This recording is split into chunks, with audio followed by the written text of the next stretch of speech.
Welcome in, friendos, to Leading Off on Fantasy Pros. I am your host, Chris Welsh, of course, who is not on the right microphone, which I'm going to fix in just 1 second as I see. Mr. Chris Clegg is in the house. Chris, what's up, buddy? Oh, not too much. And I see I've got I'm being Kelly Kirby today, the wonky penguin. So it's all good. I'm glad to be here, and I'm looking forward to chatting it up. And big weekend slate coming up. Final full week of the season approaches, and I'm sad. Hey, I'm Chris Clegg. There you go. You're I was Chris J Rod Clegg. last week, so it's all good. Having fun. We fixed the clean audio there. There we we were go. on a webcam action. Kelly, you looked a little different. Chris, it's the Chris and Chris show. What is up, everybody? Hopefully everybody's doing good on a Friday. And this isn't like official, but Chris, I think this is your last Friday show because there's a rumor on this. Well, there's a rumor on the streets that there might be this bald guy that might be appearing next week. I've got to confirm it, of course. Yeah. There's a rumor on the streets that this bald dude might be coming on, but no guarantees. But we'll knock it out because we've actually got a great topic. We got a bunch of things to talk about.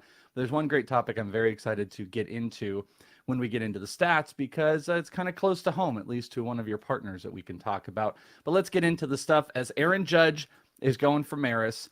And no one was really happy yesterday as Judge went 0 for 2 with 3 walks in extra innings against the Red Sox. And the fans, not super happy when Waka had walked him in his first 2 at-bats. Red Sox having absolutely no part of being the ones that have the home run tie or giving it up.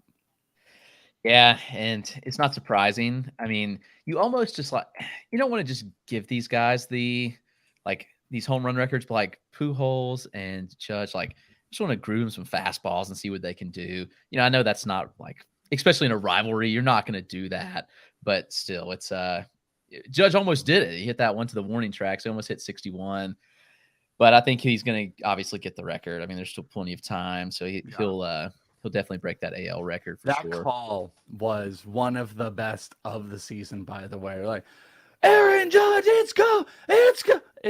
I mean, the defeat that was taken out, they thought this thing was hit to the moon, and it was just hit to the warning track is all that it was. It was a magnificent call. It really is. The excitement of that type of stuff when it fails, it's just the masochist in me gets me kind of going and excited, but he's gonna break it. But, I was listening to, there's multiple takes on it. I guess I was listening to something on Jake Arrieta was talking about the Pujols stuff, and I feel like the Pujols stuff is the same as the Judge stuff, where at this point, what Arrieta was saying with Pujols is listen, at this point, you've earned it.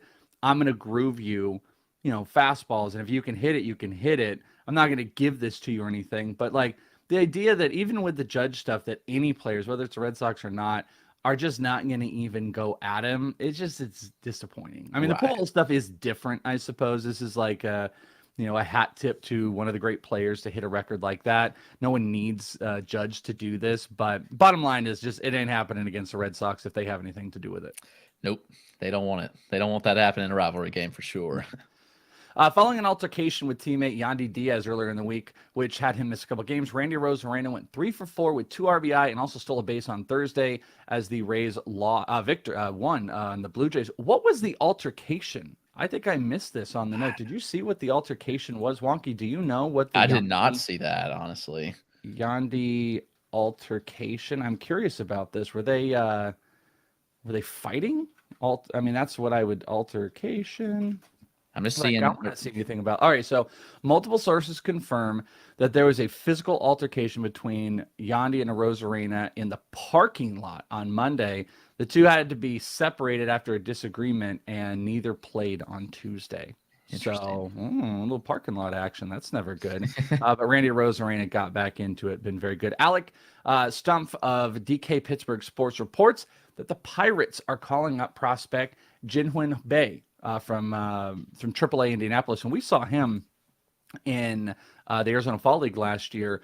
Massive contact hitter who he's kind of got that classic, almost what am I trying to say? Like the Ichiro with the legs kind of together and comeback stance. It's not a power swing though. There's some power. He's massively fast, and he actually not that anyone cares, but I've got this video on my timeline that you guys might care about. It is funny.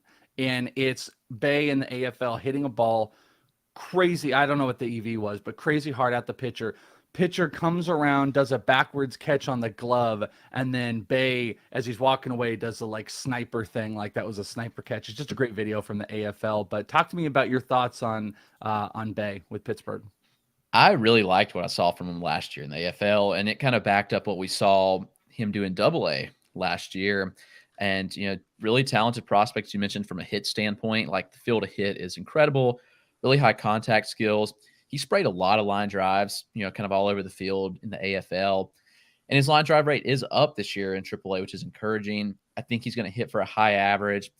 He might get 10 home runs over a full season from him, but the average and the speed is a real game changer, I think, where he's already stolen 30 bases this year in AAA, and he's certainly capable of doing that in the major. So if he's playing consistently down the stretch and you need some steals and batting average, like I'd pick him up, see where it goes. I mean, who's blocking him?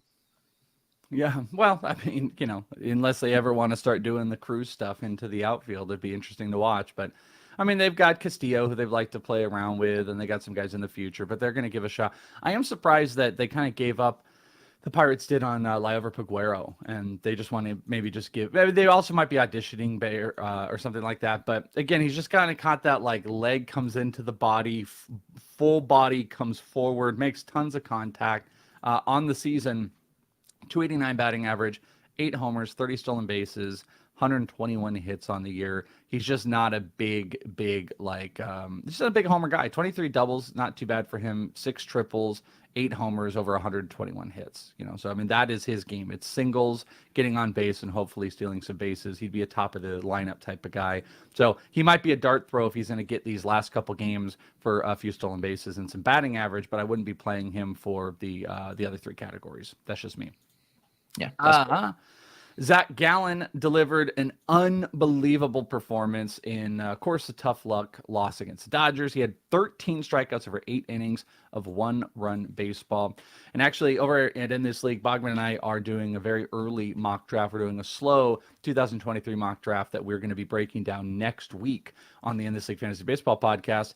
And in the 4th round, I gave serious consideration to Gallen. I had not taken a pitcher yet. I ended up going with little Spencer Strider for the strikeouts. But I feel like those two are kind of in the same general range. But man, does Gallen game after game move himself up as far as the territory of SP he's going to be next year.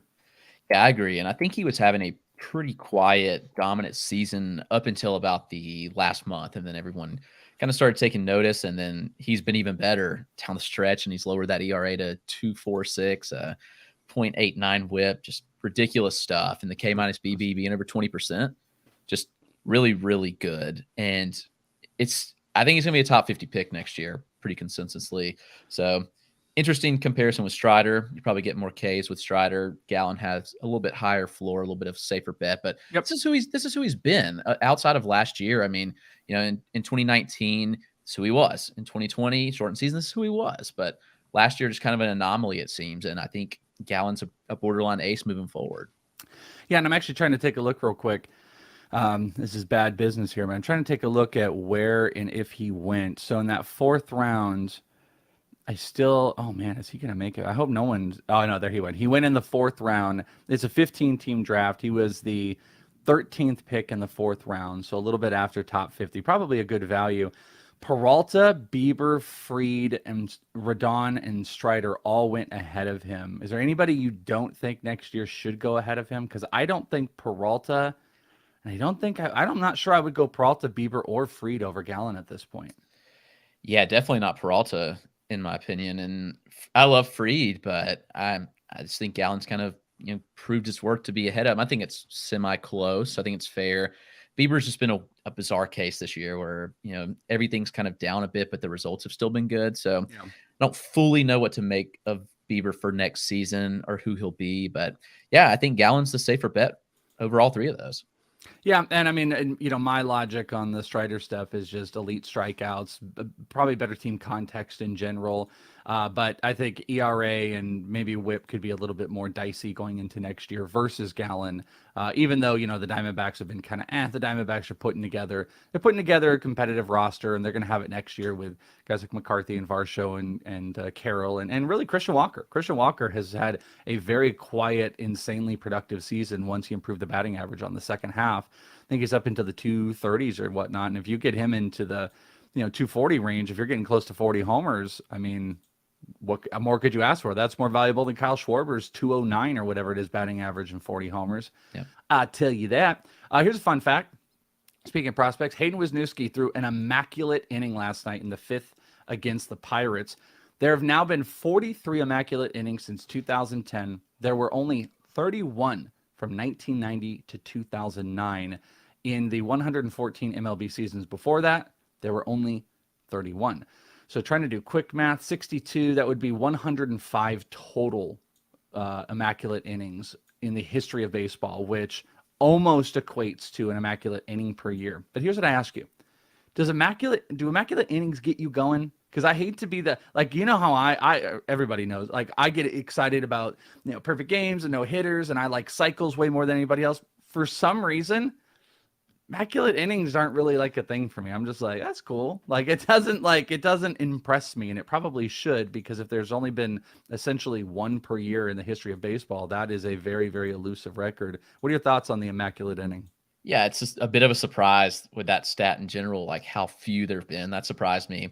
Because I feel like you hear about it every so often. I wouldn't say it's a regular thing, but we've looked. There's been 43 since 2010, so 12 seasons. That's still not that many when we think about it. 3 per year. I think it's pretty cool. Like you said, I'm not crazy about it. Like perfect game, obviously cooler, and no hitter, like those sorts of things. But pretty impressive, I'd still say. I mean, yeah. I like Wisniewski a lot. I think it's awesome what he's been doing so far. Yeah, wonky. If you were a Cubs fan, you would be a big fan of immaculate. Sure, immaculate innings are cool and everything, but I kind of agree with what Go Card said in the chat here with the Peanuts and the Cracker Jacks. 3-pitch innings, he likes more. I kind of agree. I think 3-pitch innings are more impressive when you can just get 3 straight outs. I don't know. It's just triple. I like triple plays more than immaculate innings. Does anybody like an immaculate inning more than a triple play? Probably not. Yeah. Right? Triple plays are exciting. Yeah, I agree. They're pretty exciting. This day in baseball, 1988, Jose Canseco becomes the founder of baseball's 40-homer, 40 stolen base club by stealing 2 bases in a 9-8 14-inning win over Milwaukee. He also hit his 41st home run of the year. How many 40-40s have we had? Have we had anybody? 5? Canseco? Let's see. Really? Yeah, Soriano did it. We've done this. Seasons. Soriano definitely did it in 05, 06. Yeah, I feel like we just did this. No, it says in total, only 4 players have reached the 40-40 club in MLB history, and none have done so more than once. One of those, let's see, of these, 3 were right-handed batters and 1 was left-handed. 2 players, Barry Bonds and Alex Rodriguez, were both 40-40. So you have Canseco, Bonds, Ramirez, and then who is the third? Oh, Alfonso Soriano. So those are the 4 players that have. Okay, you know what? I'll take 40-40 seasons over immaculate innings too. Yeah. I don't know what I'll take immaculate. We need to find what I'll take an immaculate inning over, because I don't know what to tell you. Apparently, it's just not impressing me, and Wonky is losing it. We have nothing else, Welsh. Just let us have it. You guys can have it. The immaculate inning is something, but I'm just saying I'm not quite there. I'm not quite there with it. Over on the Stat Heroes, this is where I wanted to get into something. Let me go through them, and then you're going to probably know the player I'm going to pick to talk about. Colton Wong, 3 for 4 with 3 homers, 5 RBI, 3 runs. Thank you very much, championship. Whit Merrifield, a rare anything game, 2 homers, 3 RBI, 2 runs. Randy Rosarena, as we mentioned, had a stolen base, going 3 for 4. Brian Reynolds, 3 for 3 with an RBI and a stolen base. A lot of those big hit games for him lately. Jonathan Aranda, 2 for 4 with a homer and RBI. Giancarlo Stanton had a bomb. Brendan Donovan had a bomb. Manny Machado with a homer and a stolen base combo. Lars Nootbaar, 1 for 2 with a homer and 2 runs. And Jared Kelnick, 2 for 3 with a homer, 2 RBI, and 2 runs. Chris Clegg, I was just having a conversation with somebody I think it was actually Andrew Seifter, maybe off air. We were talking about a few of the things, and we got into Jared Kelenic, and it was like, if you almost had the pass as soon as Cross finally gave up on Kelenic for the most part, everyone felt like, okay, we can do this. I'm curious at your take on Jared Kelenic, because came in, hit minor leagues, been all right. Still looks very quad A-ish. I had mentioned, he lowered his K percentage versus what he did in the majors, but it's still the second highest of his minor league career was his strikeout percentage. Contact looked dicey. He had a hissy fit or whatever it was about the social media and taking the Mariners off. But either way, it doesn't matter. He hits a homer. He's productive with a few hits. Are we gonna do this? Are we gonna fall into the Jared Kelenic trap again? I don't think so. Not this year, at least. He can go in the offseason and make some changes and come back. But like, what's the realistic expectation for Kelenic at this point, I guess, is the question. And it's certainly not what we once thought, or many of us once thought. And I think I've lowered my expectation a pretty good bit. And you look, and he's been good in AAA, like just dominant. But obviously, AAA is a totally different world than the majors, where we've got a 504 plate appearance sample and 250 OBP, 340 slug. I mean, the power speed's there, 19 home runs, 11 steals, but I don't know. I'm not sure he makes enough contact to be a high end or even like a top 100 fantasy player at this point. Yeah, dominant might be a little bit of a stretch. He's been fine. He's been good, but for a guy of his pedigree that's had multiple stints in the majors and come back down, like, this is a pretty good minor league season, but we've seen exponentially better from guys who have been much less. I mean, right. Moises, you could argue Moises Gomez, who is, a nothing burger in a lot of people's eyes, who at one point led the minors in homers, former Rays prospect, I think, with the Cardinals right now. He had a better minor league season and moving a couple levels. I think what this is the Mariners getting a last-ditch effort to figure out what we have in Kelenic. And also, I really, really, truly believe this is them showcasing him for the offseason. I think Kelenic is quite a personality. I think there's a chemistry thing with this team, and I don't know if Kelenic fits it. I really don't anymore. Even though Kelenic and Julio have a great relationship, I just don't know where that is right now. And I think Kelenic wants out, and this is a good opportunity for him to have some, he can build up a little bit off the low minor league, production that he's had. And if he can string all you got to do is string a couple games together. Hell, I think he should be eligible for, I don't know. Is he eligible for the playoffs? Because I know you had to be on the active roster going into September, but since he had been an active roster guy before, I don't know if that makes him ineligible, because as I say, anything he can do right now to push up that, that ability, it's going to be great for trades in the offseason. Yeah, that's an interesting take. I mean, I could certainly see it. And maybe he needs a fresh start somewhere, but they obviously got J-Rod out there. You'll have Haniger still out there. They've got several other mouths to feed too. I mean, I know Winker hasn't been good and he's DH'd a lot, but we know he plays some left field. So it'll be interesting to see how it all shakes out in Seattle. And if they do end up trading him. And also, we're forgetting about Kyle Lewis, who has been banged up most of the year, but they have a lot of guys that could Taylor Trammell spot. Yeah. I've always liked Trammell. They do this a lot, but there's just something about it. Maybe it's because they've made so many trades. I just feel like the Mariners and Reds are going to pull a trade off again, and Kelenic is going to become a Cincinnati Red. Like, you know what? Maybe trade garbage for garbage. Trade Nick Senzel for Jared Kelenic.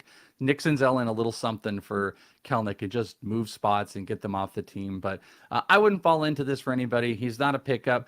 At this point, I would rather go and pick up Jonathan Aranda with Tampa Bay, who has, potential to be leading off through the rest of the way, than I would going to pick up Jared Kelenic, if anyone's wondering. In Dynasty, there definitely is something to maybe buy low, but it's got to be really low. Really, really low for me to be interested in that. I think, and you agree with that, right? Yeah, I'm not paying much of anything for him. No.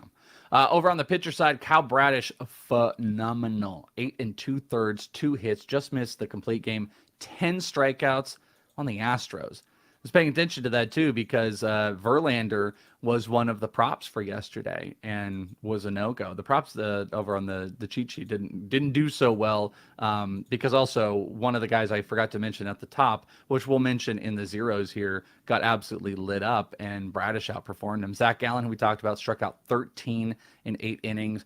Jamison Tyon had 8 strikeouts in 6. Brandon Woodruff, 11 strikeouts in 6. And Jonathan Heasley, who's been kind of like a guy I've been honed in on streaming, 6 innings, only 2 hits, 3 strikeouts, and a pretty good performance. On the stat zero side, Seth Brown, Kevin Biggio, Thairo Estrada, Trent Grisham, Carlos Santana, all 0 for 4 with 3 Ks.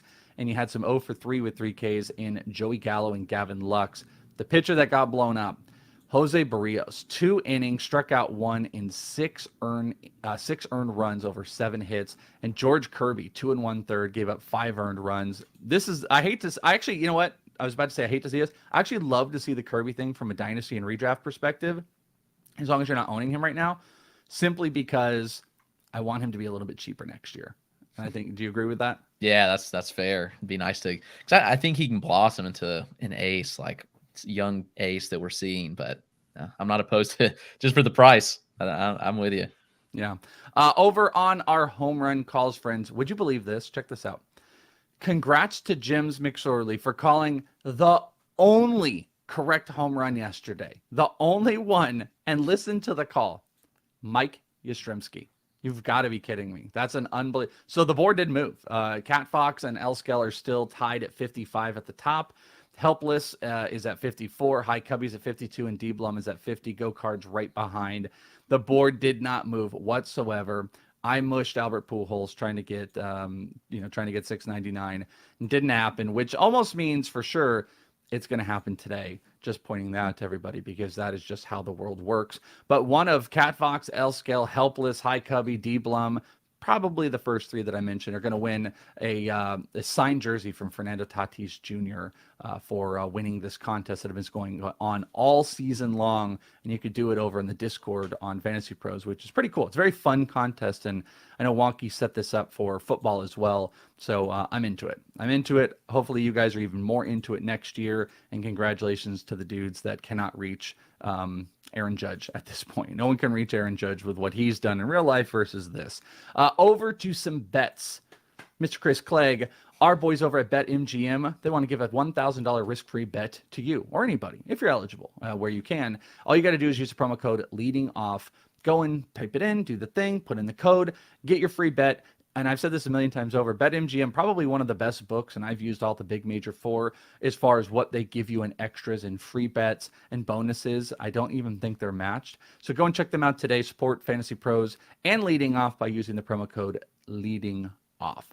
I got some bets for you, and I want to get your takes on them. The strikeout ones are really interesting. They didn't have a great day as far as what the algorithm of Fantasy Pros uses its projections, and it ties it into the props, and it tells you based on their projections what are really good deals. And I do on this show is I'll give you like the very top of a category and then maybe the top plus money. And just didn't do well yesterday, but let's see how they do today. On the total basis, the number 1 bet of all bets is Paul Goldschmidt for one base. That's all. He needs a single. And it's juiced up at minus 170 against the Dodgers. He's projected at 4.5. That's a wild bet. Playing it singly is just one of those comfortable moments for you of like, I'm getting bad odds as far as the juice is on it and minus 170, but you need 1 total base from Paul Goldschmidt. Love it. And this is on DraftKings. The top plus money play is also with the Cardinals, and it's Paul DeJong. He only needs 1 total base. He's projected at 2, and that pays plus 120 on DraftKings. The 2 pitchers, you've got Chris Bassett, who's projected at 6 strikeouts. His number's at 4.5 on BetMGM. It's minus 155. And Eduardo Rodriguez is a plus money play at 4.5 strikeouts versus the White Sox. So Goldie, DeJong, Bassett, Rodriguez, Clegg, any of these you like? Do you hate them all? Do you love them all? What do you got? I mean, the Goldie one is like you said, as safe as it can get. He mashes lefties. The Dodgers rolling out Andrew Heaney tonight. So that seems like a pretty safe bet, even with the juice, like you said. Not sure I like the DeJong one at all. Like, he doesn't hit lefties. He hasn't really hit at all this year. So that one's kind of a no-go for me, even at the plus money. Strikeout ones are interesting. Obviously, a pretty favorable matchup for the Mets and Bassett. And Erod has just been such a wild card this year. It's just tough to really peg what he can do. His last outing was also against the White Sox, and he struck out 7 over 6 a third with 2 earned runs. So but to me, like, that one's risky just because we haven't seen him go over or hit 5 very often this year. It's only been a couple times, and he's been so inconsistent. So I feel like Bassett and the Goldie bets are pretty good. Like, I feel like both those are pretty safe. Obviously, as you mentioned, they're juiced up, so it makes sense. But the problem I have is like the plus money. I think a lot of the plus money plays, especially the top ones, because again, I'm giving you the top strikeout and the top total base. I think they're kind of just being like exposed to like just basic projections and putting it out. Like the best plus money plays are finding elite players and getting 1.5 total bases. All throughout the year, we've gotten plus money on guys like Jordan Alvarez at 1.5 and stuff. I'm not playing those. Some of the best, though, are these 1 total bases that are juiced up. And I mean, I am literally considering just unloading my entire account and putting it on the Goldschmidt one today to not even get that great of a return. But I just love it so much. I really like that one. Over on DraftKings, I'm sorry, FanDuel for the DFS side. I don't have the DraftKings numbers. Here's some pitching prices if you're going to DFS it today. Your top dogs, Garrett Cole at 10.6, Aaron Nola at 10.3, Shohei Ohtani's at 10.1. I personally really like the Aaron Nola one. If you want to get sneaky, Jeffrey Springs at 7.9 and Cody Morris at 7.8, even though these are single pitcher ones. Those might be 2 I would look at. And I would just translate those to the DK side. If you want to have a really low rotation, I mean, I probably would do something like a Cody Morris and a Nola or something like that, or Jeffrey Springs and a Nola if I was putting them together, but I really like those prices. As far as the stacks go, the only over 5 implied run total teams were San Diego, Milwaukee, but I also like Tampa Bay and Chicago White Sox stacks. If I'm putting them together, obviously Elvis Andrus has been really hot at the top. I'd mentioned Jonathan Aranda would be someone I would look at, both leadoff hitters that I would be looking at for teams if I was looking to stack those guys together. If you're playing some DFS, home run calls for the weekend. Chris Clegg, are you going to give us an Atlanta Brave? Who are you going to give us? Give us anybody but Judge. I'm giving another record chaser. It's Albert Pujols. Love it. Tonight's great. A matchup against a lefty, Heaney. Like, I really like the chances for a Pujols home run tonight. That would be awesome to see him hit it this weekend to get to 700. We'll see, but I do like him to hit one tonight. Yeah, I told you I mushed him yesterday, so that means it's a guarantee to go tonight. So Albert Pujols. I'm going to go with Jordan Alvarez. The Jordan Alvarez front, last couple of days, he's been a little bit cool on the home run front, but I think that's going to pick up today. I like the matchup. We've got Joe with Judge. We've got Mayer with Rafael Devers, and Wonky has got Paul Goldschmidt. Has there ever been a time to feel even better? Not only do we have a 1 total base bet on Paul Goldschmidt, but we've got Wonky behind it with a home run call. Yes, and please, I thank you very much. Let's end the show with this real quick because I caught this late. I just want to get your take on this because I think it's a great question. I didn't want to interrupt until we save it to the end. We obviously put a focus on Jared Kelenic. I'll probably have Mayer have this be the artwork of the episode because Kelenic did a little bit. But your take, Jared Kelenic versus Joe Adell as we leave the show. Who would you rather bet on for next season, Joe Adell or Jared Kelenic? Oh, man. Crazy enough, I think probably Kelenic. Adele's just been a huge disappointment kind of all around. And, neither have been good from a contact standpoint. And really, I felt like that Adele was the toolsier player. He still may be, but we just really haven't seen it. So, man, I think it's pretty crazy, but I'm actually leaning with Kelenic. I think I am too. I mean, I'm worried the Adele stuff is beyond repair. I really, truly believe Jared Kelenic needs a new destination. I think he needs a reset.